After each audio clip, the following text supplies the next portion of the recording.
আসসালামু আলাইকুম। এই যে আমরা আজকে রাসেল ভাইয়ের পুকুরে আসছি। একটা বড় পুকুর দিঘি চাষ করে। রাসেল ভাইয়ের পুকুরে পানি টেস্ট করলাম, পিএইচ অ্যামোনিয়া আলহামদুলিল্লাহ ঠিকঠাক আছে। এখন রাসেল ভাই এই পুকুরে কি কি মাছ চাষ করে, কি কি মাছ আছে, আর কি কি খাবার দিচ্ছে, আর মাছের বাড়তি ক্ষমতা কেমন বাড়ছে রাসেল ভাইয়ের কাছে শুনবো। রাসেল ভাই একটু বলবেন ভাইয়া। জি ভাই, আসসালামু আলাইকুম। ওয়ালাইকুম আসসালাম। ভাই আমি রাসেল,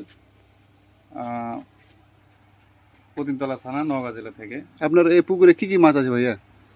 ভাই আমার এখানে কাঠ জাতীয় মাছ আছে, সাথে মিশ্র চাষ করছি, যেমন ক্যাটফিশ আছে। জি। তা আনুমানিক কত 1 লক্ষ দেওয়া আছে এখন বর্তমান 50 টাকা কেজি। জি জি। তো সেই হিসাবে 50 মন ট্যাংরা আছে। আর বাংলা মাছ কি কি আছে ভাইয়া? বাংলা মাছ আছে 2000 পিস। 2000 পিস। হ্যাঁ।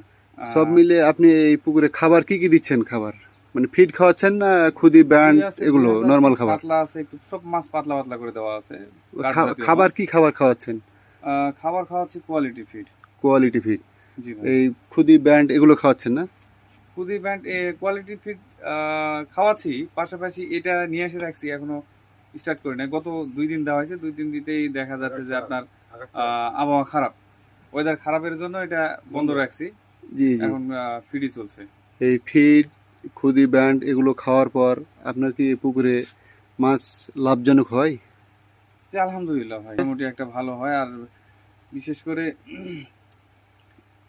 কোয়ালিটি ফিড মোটামুটি রেজাল্ট ভালোই আসতেছে। যাক আলহামদুলিল্লাহ। 3 মাস হলো শেড দেওয়া, 3 মাসে আলহামদুলিল্লাহ মোটামুটি ভালো। ধন্যবাদ রাসেল ভাইকে।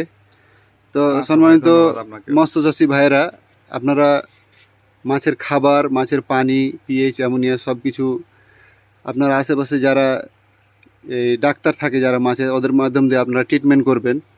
পুকুরটা সবসময় পরিদর্শন করাবেন যেন আপনার পুকুরে কোনো ধরনের সমস্যা না হয়। ধন্যবাদ সবাইকে। আসসালামু আলাইকুম।